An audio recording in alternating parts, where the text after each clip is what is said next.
नमस्कार साथियों। अगर आपका लक्ष्य अगले 7 से 10 साल में बड़ा वेल्थ क्रिएशन करना है तो स्मॉल कैप म्यूचुअल फंड आपके पोर्टफोलियो का गेम चेंजर साबित हो सकता है। लेकिन सवाल यह है, कौन सा स्मॉल कैप फंड सबसे बेहतर है? किस फंड ने सबसे ज़्यादा रिटर्न दिया है? किस फंड का रिस्क कम और परफॉर्मेंस बहुत ज़्यादा है? और अगर आपने हर महीने सिर्फ 1000 इन्वेस्ट किया है तो आज आपका कार्पस कितना होता? आज की इस विशेष वीडियो में हम भारत के 5 सबसे लोकप्रिय स्मॉल कैप म्यूचुअल फंड का गहराई से कंपैरिजन करने वाले हैं। तो इस वीडियो में साथियों हम बात करने वाले हैं कि स्मॉल कैप म्यूचुअल फंड क्या होते हैं।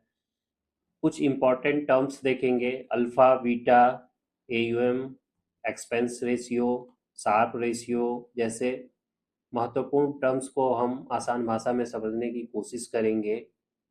फिर उसके बाद जो टॉप 5 म्यूचुअल फंड्स हैं स्मॉल कैप के, निपॉन, क्वांट, बंधन, एसबीआई एंड एचडीएफसी का डिटेल कंपैरिजन देखेंगे। देन इन सभी 5 म्यूचुअल फंड के 3 ईयर, 5 ईयर और 10 ईयर का परफॉर्मेंस एनालाइज करेंगे।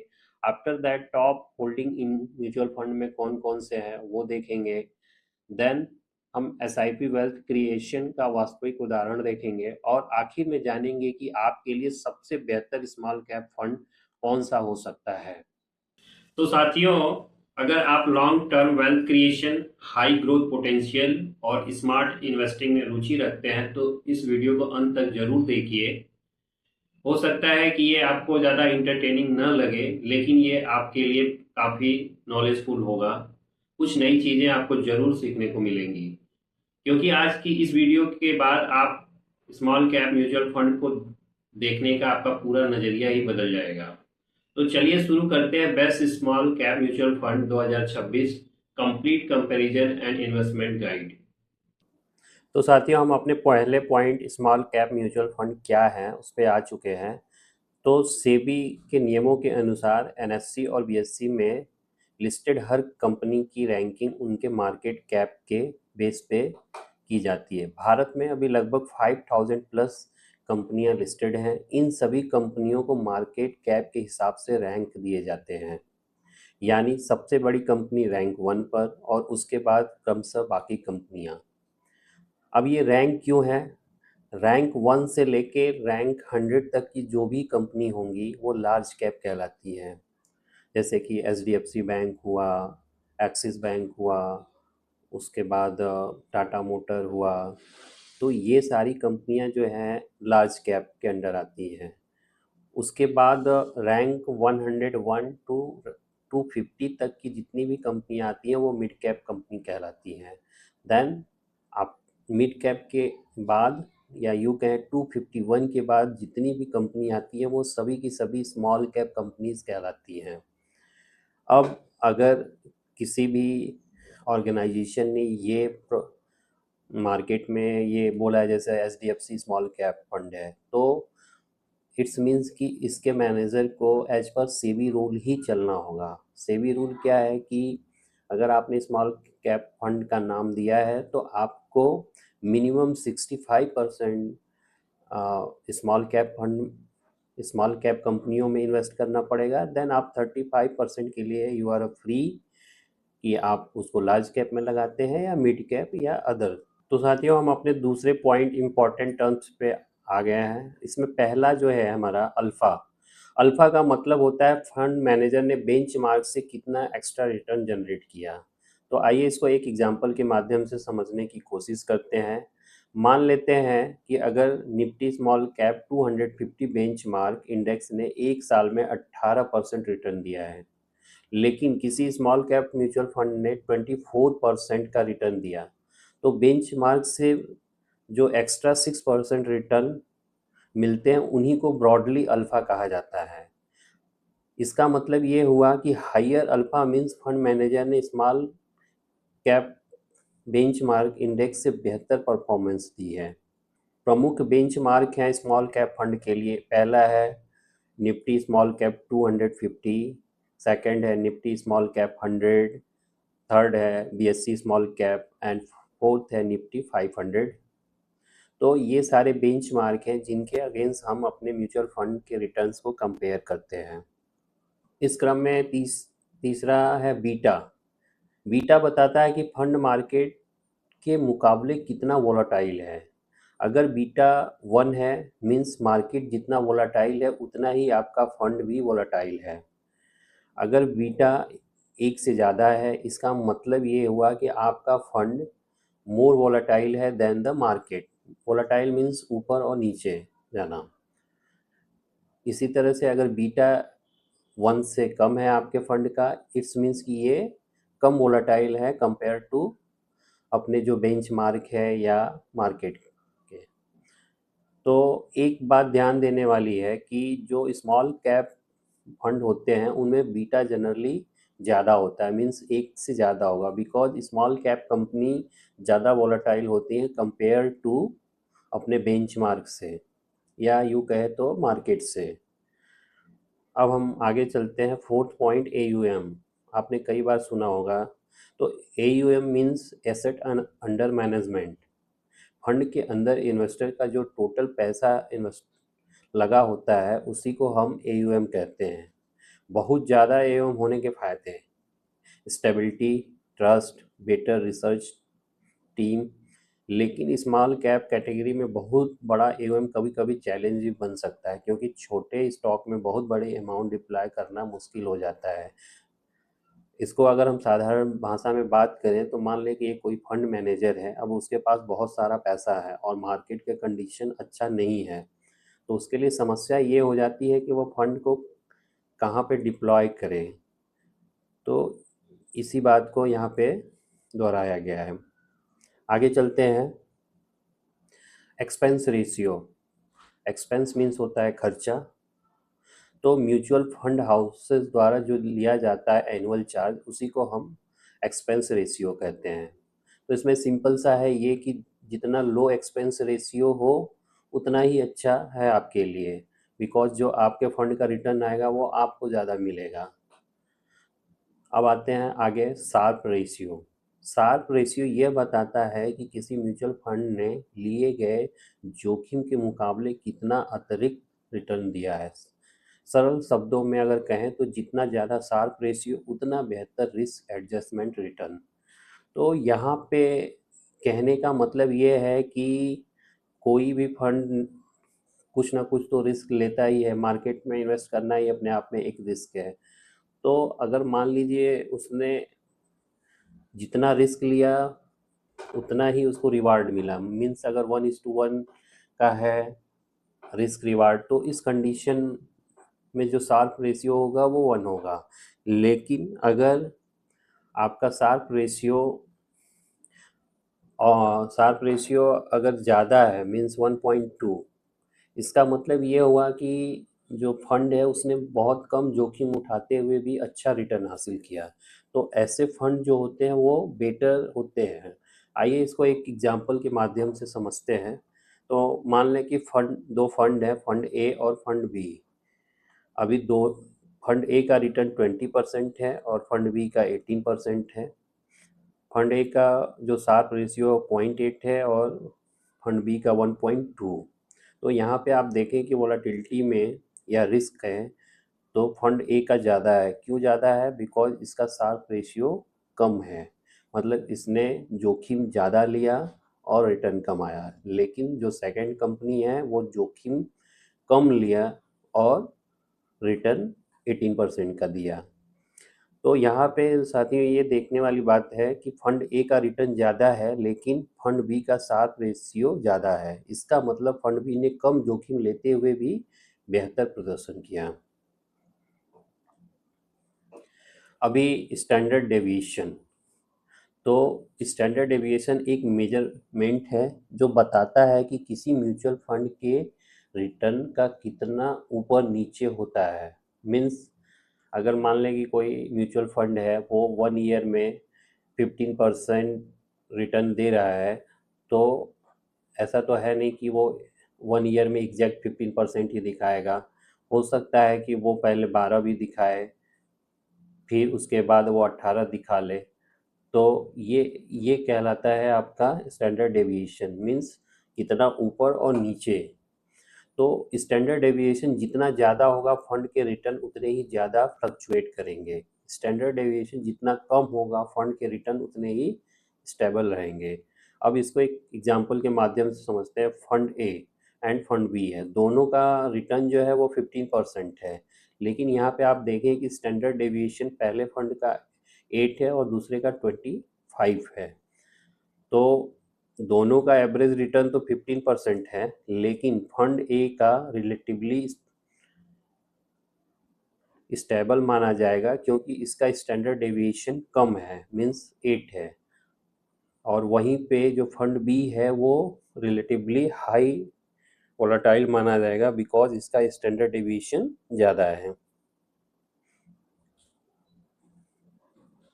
तो ये सारे फैक्टर को देखते हुए साथियों, यहाँ पे 5 जो भारत के प्रमुख स्मॉल कैप फंड हैं उनको मैंने चुना है। आप भी इनका परफॉर्मेंस देखें एंड कंपैरिजन टेबल शीट देखें, देन आप डिसाइड करें कि आपको किस फंड में निवेश करना है या नहीं करना है या जो भी।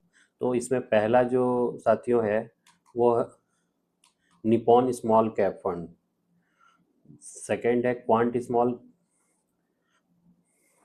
कैप फंड एंड थर्ड है बंधन एंड फोर्थ है SBI small cap and fifth है आपका एचडीएफसी स्मॉल कैप फंड। तो साथियों हम अपने fourth point detail comparative table पे आ गए हैं, तो देखते हैं अपने सभी पांचों फंड का क्या स्टेटस है। तो अगर हम 3 ईयर का CAGR देखें, मीन्स 3 साल में रिटर्न कितना दिया है सभी पांचों फंड ने, तो निपॉन का 21%, क्वांट 23, बंधन 31 एंड SBI 14, वहीं पे HDFC 16% दिया है। अगर 5 ईयर का CAGR देखें आप तो 22, 22, 23, 15 एंड 18।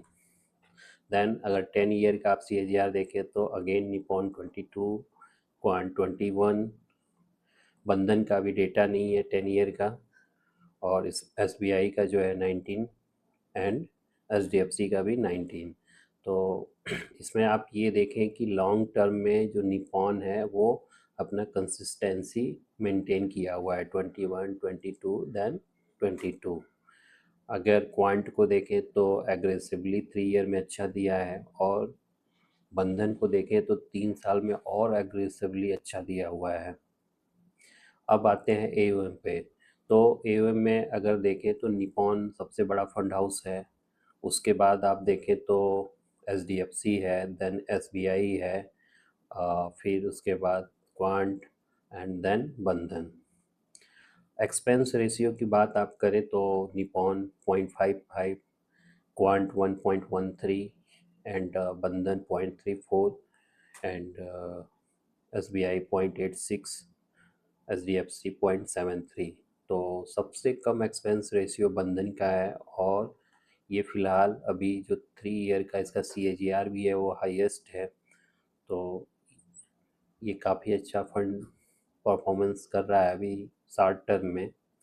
और वहीं क्वांट का आप देखें तो 1.13 है, बिकॉज ये हाईली एग्रेसिव फंड है इसलिए इसका एक्सपेंस रेशियो भी थोड़ा ज़्यादा है। बीटा देखें तो ऑलमोस्ट सबका सेम ही है, खाली बंधन का थोड़ा ज़्यादा है। शार्प रेशियो देखें तो बंधन का ज़्यादा है, और सबसे कम अगर देखें तो SBI का है। स्टैंडर्ड डेविएशन देखें तो ऑलमोस्ट जो है SBI का सबसे कम है, बाकी का 18, 19, 20, 20 है। और रिस्क लेवल की अगर बात करें तो आप इस स्मॉल कैप फंड में अगर इन्वेस्ट करते हैं तो थोड़ा तो हाई रहता है, बट ये वेरी जो हाई है वो कैसे कम हो जाता है लॉन्ग टर्म में, आगे हम इसको देखते हैं। तो ये चार्ट कंपैरिजन है सभी पांचों फंड का, आप देख सकते हैं 1 to 10 ईयर का।